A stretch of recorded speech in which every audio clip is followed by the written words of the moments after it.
Ladies and gentlemen, hey, hi, how you doing? Welcome back to the channel. Thank you so much for stopping by. The Modern Warfare 2 Beta is here, and with it, we got plenty to break down, and we're going to be doing so all throughout the entire beta. But first things first, when you jump onto the game, you of course want to go ahead and tweak your settings. So we are here on the main menu, and for me, technically right now, the beta isn't fully live. For whatever reason though, if you plug a keyboard into your PlayStation and press the F3 button, it'll end up giving you a very interesting prompt here where I can now go into the settings menu despite the servers not fully being live. So you guys can see here, we've got like this new hub behind the face cam, and if I go in here, I can actually go ahead and mess around with all of my different settings. Obviously, this is the main settings screen that you guys will be able to see here, and with it, we got a whole new tab of all the stuff we want to mess around with this year. So you do have this quick settings tab, and this is actually customizable because you'll see if I go into the controller settings here, I can actually end up favoriting some of these and making it so that I can add it to the quick settings bar. You guys will see in the bottom left there, if I press triangle here, I can flip my L1, L2, R1, R2 and add that into my quick settings tab here. So currently it just has some of the main things with volumes, input device, so on and so forth. This though, completely customizable, which is super cool if you're someone who likes to change your settings on the fly. But the first place we get to here is our controller settings, and we have regular settings and advanced settings. Of course, we're going through all of them here, but depending on your aiming device, obviously right now it's just a PlayStation only beta, so most players will be on a controller. Next weekend though, for PC, you can play controller or keyboard and mouse, and obviously with your keyboard and mouse, you have various different keybinds that will mess with some here, even though obviously we're looking at PlayStation mainly. The only difference here, by the way, that you'll notice between console and PC is some of the graphical settings, but that's not something that really is a best of because it's completely dependent on your rig and what your specs are, what graphics card and what CPU you have. So for certain things like that, there's no true best. That's something you really have to fiddle around with and mess around with yourself. But yeah, just wanted to preface that. So input device, of course, nothing too crazy. Button layout preset, I always play on tactical. That's my preferred go-to. Of course, I do play with a scuff controller. I got some control freaks on there as well, but I got the paddles on the back for this, so this makes everything super easy for me playing on tactical. This is more of a preference-based thing though, and by the way, if you ever want to pick up a scuff, COD Immortal has you covered. But yeah, tactical has been my go-to always. Preference based though. Same deal with flip L1 and L2. If you want to use your triggers for nades and your bumpers for shooting, you can do so. Obviously for semi-auto guns, using the bumpers can let you spam a little bit easier. Stick layout, absolutely a preference one yet again. Some players like to play the crazy stuff here. I am a default kind of person. Vibration, always have off, can't stand that. Cool for immersion, but terrible for trying to keep, you know, aim steady. Trigger effects. This will be in play if you have a PlayStation 5 controller for haptics. Basically makes you pull down on the trigger harder to maintain shooting. Not something you really want for, you know, competitive gameplay, right? Now for aiming, some important stuff here. Sensitivity, I still don't feel like there is a true best. This is oftentimes player preference, but 20 is the max here. So for instance, with 20, I usually play on 910 or 1011. I always have my horizontal slightly lower than my vertical, just because vertical is very easy to maintain aim with. It's pulling up and down. Vertical is a little bit more, you know, reliant on you consistently tracking players, so I always play with that a little bit slower. Then for ADS sense, I always like to drop mine down just so I'm a little bit more accurate. I'll bring that down to around a 0.7 range. If you have a keyboard in, you can always fine tune it to like 0.75 if you wanted to, 0.81 if you wanted to, but 0.7, 0.8 is usually where I sit with that. And then sensitivity multiplier, this is where things get interesting. Third person is a thing, apparently, with the beta settings, so you can adjust these as needed. That's more preference-based, though. For vertical aim access, this is a set of settings to customize your vertical access inputs. I would not mess around with these too much outside of, yeah, obviously, if you play inverted, so you don't really need to worry about that at all, but it's cool that those are there. Now, gameplay settings, these are some of the most important ones. Aim down sight behavior, I always have as hold. I'm never really ever changing that.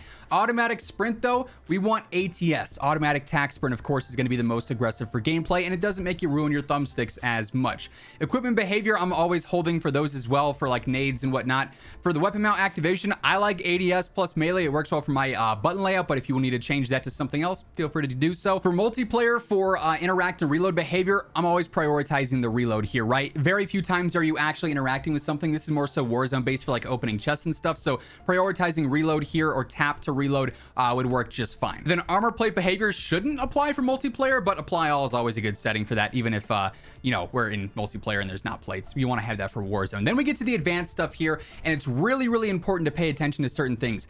By the way, as we are going through everything here, if you guys are new to the channel, be sure to hit that subscribe button. We're on the road to 1 million. Around 52% of viewers aren't already subscribed, and I got you covered with everything going on between MW2, Warzone 2, standard Warzone, you name it. If it's Call of Duty, It's here on the channel. Also, if you guys find this video helpful, let me know by dropping a like on it. Target aim assist. This is general aim assist. You probably want to have this on. Aim assist type, I never change this. Precision, focusing, Black Ops, none of those feel natural at all to me. You're going to find the most consistent one to be default in most cases. Dynamic is always the go-to though, in my opinion, for aim response curve type. This is what all the pros are playing on pretty much. It's the reverse S curve. It's going to just make your aim feel nice and snappy, close range and long range. ADS aim assist, this is not something that matters for multiplayer. Obviously, as you guys can see, it says available only in single players, so you don't have to mess with that. ADS sense multiplier for focusing only applies when you're studying your aim. So this is with snipers. You can change this if you want to. Most times I have it down just a little bit, but for snipers, I want to be a little bit more snappy. ADS sensitivity, transition timing, instant or gradual or after zoom. This is going to be that sense taking action. Sort of just depends on what you're comfortable with. Most players are probably going to want to leave that on instant. Custom sensitivity per zoom, you could change this if you want. I most of the time don't end up messing with it too much, especially in a beta. Input dead zones. I always get asked about this. Folks, pay attention to what I'm about to say. This is not a universal setting. Because 0.6 works for me does not mean 0.6 is going to work for you. It is entirely dependent on your controller and whether or not you have stick drift. This scuff that I have, no stick drift really, so I can leave this as is. You don't need to mess with anything here though. For my button dead zones though, I want those all the way down. I have digital tap triggers on this scuff, so the second I press it, it's inputting. I want to make sure there's no dead zone for those. Now, movement behaviors, another important one here. Sprint and tack to sprint behavior, toggle or hold. I like to toggle for this. Toggling is you press it once, it goes to sprint. Holding is you have to hold it while you sprint. Toggle is going to be easier on your thumbsticks. Auto move forward, we don't want that.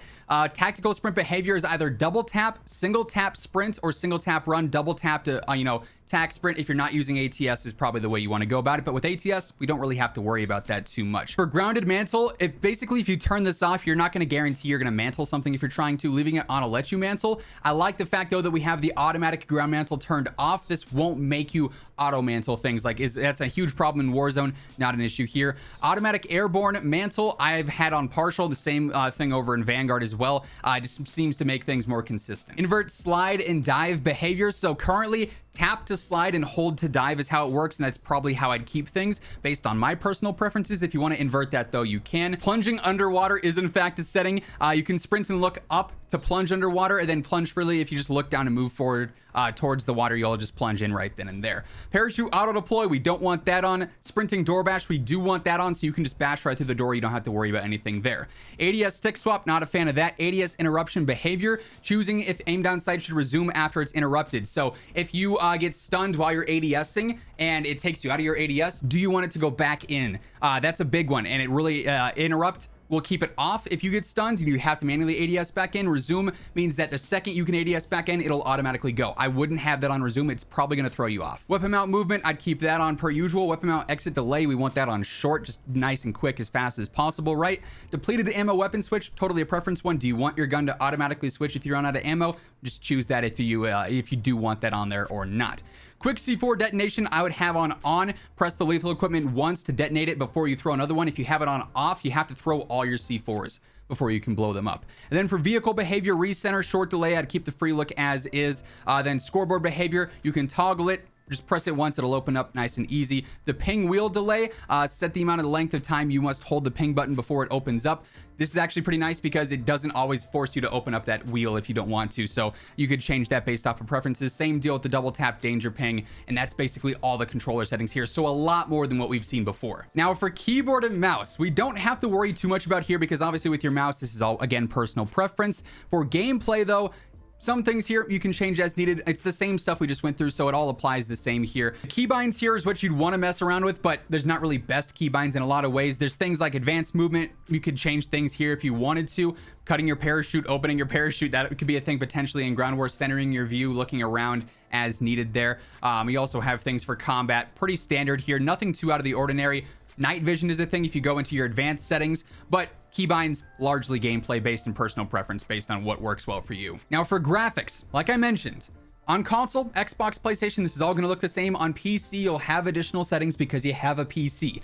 But I can't tell you the best or worst because I don't know what your specific specs are, right? So again, you might want to do some researching there. Maybe use the NVIDIA recommended if you have a NVIDIA card. If you're on PC, you probably know what you can or can't handle for certain settings. But the general stuff we can absolutely go through here. On-demand texture streaming, at least in Warzone, I don't believe ever actually changed anything. It was sort of a phony setting, if you will. I've already gone through and changed some of these though pre-recording this video. World motion blur, turn that off, it's garbage. Weapon motion blur, turn that off, it's garbage. You don't want that. Film grain, you also don't want. It's gonna make your game look grainy and weird. Depth of field, turn that off. Fidelity cast, turn this on. It's gonna make your game look sharper and just look way better, which is really nice. You can also adjust the strength here as needed. That is something that you'd wanna do on your own. Maybe 10 looks really good, but 50 doesn't. Totally preference based yet again. Field of view is a thing on console and PC, and we got some interesting settings here. So I play on 120, totally overkill. Somewhere in the 100s, 110, 105, 100 even, probably gonna work for most players. I just prefer 120 and I can't go back. The big thing here though is changing your ADS field of view. Now for this, you absolutely wanna have this on affected. It's gonna make your recoil basically look like it's easier to control. The visual recoil is gonna be a lot easier. I end up forgetting to change it because, you know, it's just one of those days, but you definitely wanna have this on affected. It'll make your life so much easier. And then you can choose how big the weapon is on your screen. I would leave it as default, just avoid it looking weird, but if you want the weapon to look smaller, you could go for wide. If you want it to look bigger, you could go for narrow. I wouldn't change that, but it's totally preference based and an option nonetheless. There's also a third person point of view or field of view. Might as well crank it up to 90, why not? Vehicle field of view, you can do the same thing. Narrow makes it look closer, wide makes it look further out. For vehicle field of view, I would always do wide, that way you can see around corners better. Totally personal preference based, same deal with safe area. Now audio, here's another big one. The audio mix is currently not all that great, I won't lie. Home theater is not a bad one, and hasn't been in the past for hearing footsteps. You could also just go for headphones, headphone bass boost. Most of these are going to be dependent on whether or not you're using speakers, your monitor audio, a certain headset, whether it's a low-end one, a high-end one. Home theater, though, has always been a relatively consistent choice, and you can always play the audio test there. Now, master volume just depends on how loud you want your specific game, does not matter. Music volume, as good as the score is, I've been listening to it this entire time, it's awesome. Music provides you no in-game information, so just turn that all the way down. You don't need that. Dialogue volume is somewhat important. It calls out players, so you don't need to have that up super loud or anything. We'll just go for like 90, for instance, here. Effects volume is super important. That's footsteps and everything like that, so you want that all the way up. And hit marker volume sort of just depends on how loud you want those to be heard. You know, that feedback is somewhat important. I'll go for 50 in this case. Then master volume, if you need this lower, turn it down to whatever. Doesn't really matter too much. Just go for what obviously is not going to blow your eardrums out. You want to make sure you can still hear after taking off your headset, but mainly you just want to focus on having effects and dialogue up there and music low. Subtitles, you don't need to mess with these. You could have them all the way off. You can have them default, doesn't matter. Voice chat stuff, this is all pretty basic stuff that is not important to anything you need to go in and change. The channels here is an interesting one. You could always auto connect to a certain channel at the start if you wanted to. We'll probably learn more about that in the full game. Then advanced settings, juggernauts are back. You could have the music on or off in those if you want. And then also the hit marker sounds, you could have MW, classic, or none. Now for interface, there's not a ton here that is super important. Subtitles, again, none of that really is too crazy. Minimap shape though, you definitely want that on square so you can just see more information on your minimap. Do not use a round minimap. If any of you guys tweet me gameplay and I see you with a round minimap, I'm gonna be a bit disappointed, I'm not gonna lie. Minimap rotation, post-edit Zach here. You wanna leave this on. I accidentally turned it off, but leave it on. Horizontal compass is super useful. Hit marker visuals, also useful. Damage-based hit markers, also useful, so you want to leave those on there. Player names you can choose to have if you want them, or you can just have an icon if you wanted to. Then vehicle HUD prompts, if you want them to disappear, you can choose them to have them fade or just never disappear as well. For telemetry here, this is all of like your ping and everything, so you can choose some of the basics, or you can just go in and do it as you please and have it custom. So I like having my latency up there to see what my ping is. Packet loss, also pretty important. System clock, do not care about what time of day it is. It is gamer hours constantly when we are online. Connection meter, I also don't like to look up, so I don't have that on it. And tooltips, you could have those on or off. I don't think they're all that helpful. Something else I did want to point out, jumping back to the keybinds here, we have things like backpack loadout behavior. Backpacks confirmed for Warzone. A lot of these settings seem to be not for multiplayer, despite us being on the multiplayer beta. They're just here regardless. So you see some interesting things like that when you go into some of the advanced settings, but overall, it's all keybinds at the end of the day, so it's a lot of personal preference based. We also have this new option called walk speed, only available in the advanced movement settings under the keyboard and mouse tab. So I'm not sure if this is a universal thing or just for keyboard and mouse input, but you can customize your walk speed. The faster it is, up to 100, the louder your footsteps are essentially going to be. If you lower it to 25 or lower, or if you're crouching, your footsteps are completely silent. So curiously enough, you can actually change how fast your character walks. By default, it's at 57. This is something you're really going to have to mess around with and see if a certain speed works well for your playstyle, or if you just want to be like full on ninja mode, dead silent, you could always go down to 25 or lower. So yeah, with that said, that is the spam of settings for today. There are so many things you can change here with the MW2 beta, and probably going to be even more come launch and come the full game with Warzone 2 and DMZ and everything else. But hopefully this one helped you out. Bit of a longer video, but I'll be sure to throw in timestamps so you guys can jump around to where you need. If you guys did enjoy the video though, or if you found it helpful, let me know by dropping a like on it. And if you are new here, feel free to hit that subscribe button, because every single day I got you covered with news, updates, loadouts, tips. You're gonna find it all right here, so feel free to hit that subscribe button. Also right now, COD Immortal, 30% off on G Fuel. If you want to grab anything from the G Fuel site, now is the best time to do so. But once again, thank you so much for tuning in. And until next time, take it easy, have an awesome rest of your day, and I will catch you guys later. Peace out.